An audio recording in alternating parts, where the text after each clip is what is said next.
Salam sejahtera untuk kita semua. Kita akan bersama-sama belajar pada saat ini dengan tema Tuhanku melihat hati.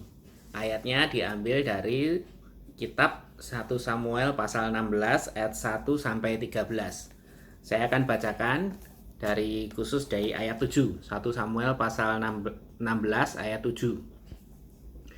Tetapi berfirmanlah Tuhan kepada Samuel, janganlah pandang parasnya atau perawakan yang tinggi, sebab aku telah menolaknya.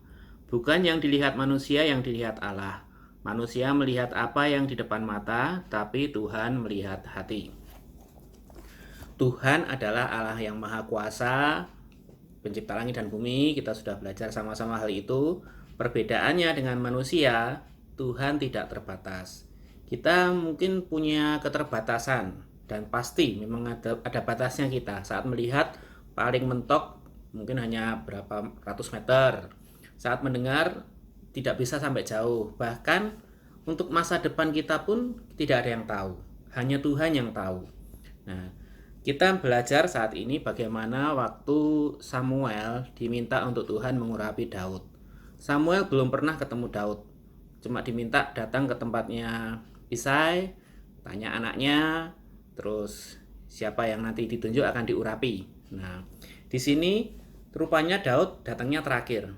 Dan waktu datang yang awal-awal kakak-kakaknya yang perawakannya tinggi, besar, tegap, gagah, bukan itu yang diminta Tuhan untuk diurapi Tuhan. Jadi kita lihat di sini Daud yang tidak dinyana, tidak disangka, tidak masuk dalam hitungan, justru itulah yang dipilih oleh Tuhan. Tuhan melihat hati kita. Nah, saat Tuhan ingin memilih hambanya, ingin menentukan hambanya yang akan melakukan tugasnya, Tuhan melihat hati. Bukan hanya dari sekedar penampilan fisik, atau mungkin bukan dari yang dilihat atau dipandang orang, lebih dari itu semua. Tuhan melihat hati kita.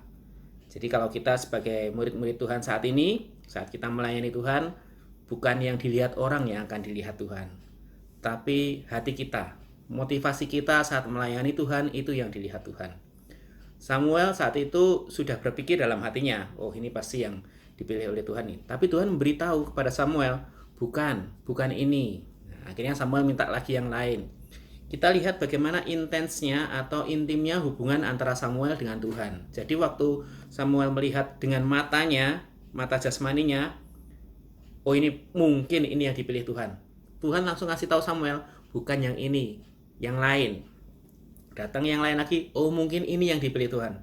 Bukan yang ini, yang lain. Sampai bahkan Samuel nanya, loh masih ada anaknya Isai lagi atau enggak? Nah, jadi Samuel di sini memang adalah hamba Tuhan yang sudah dipilih oleh Tuhan.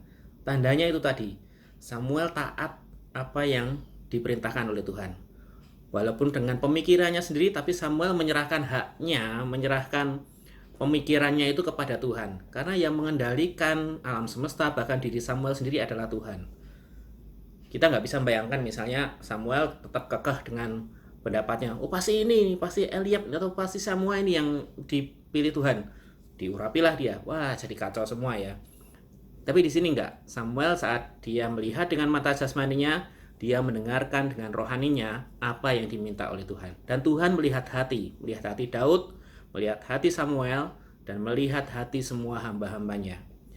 Kita di sini sekarang di masa yang sekarang ini, zaman kita masih kesempatan melayani Tuhan, sama. Tuhannya Samuel, Tuhannya Daud, sama dengan Tuhannya kita semua. Jadi Tuhan juga melihat hati kita. Saat kita melakukan apa yang Tuhan kehendaki, Tuhan melihat hati kita. Modus kita, motivasi kita, apakah benar sesuai dengan kehendak Tuhan. Jadi tajamkan telinga, fokuskan mata, siapkan hati kita untuk menerima dan melihat, mendengar apa perintah Tuhan dalam hidup kita. Bukan hanya hati kita, tapi mata rohani, pendengaran rohani, tubuh jasmani rohani kita semua, kita persembahkan kepada Tuhan. Itu semua adalah milik Tuhan. Kita hanya diberi titipan, kepercayaan.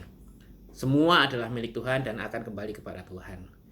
Jadi saat Tuhan memilih hambanya, Tuhan akan melihat hati. Saat kita melakukan apa yang diperintahkan oleh Tuhan, Tuhan akan melihat hati dan memberkati kita dengan cara dan waktu Tuhan. Dan kita tujuannya hidup ada di dunia ini untuk melakukan apa yang Tuhan perintahkan. Mohon pimpinan Tuhan untuk kita dapat melakukan apa yang Tuhan mau. Gimana caranya? Cari tahu kehendak Tuhan itu bagaimana, dengarkan dengan seksama, dan lakukan dengan penuh sukacita dan iman bersama dengan Tuhan. Tuhan Yesus memberkati.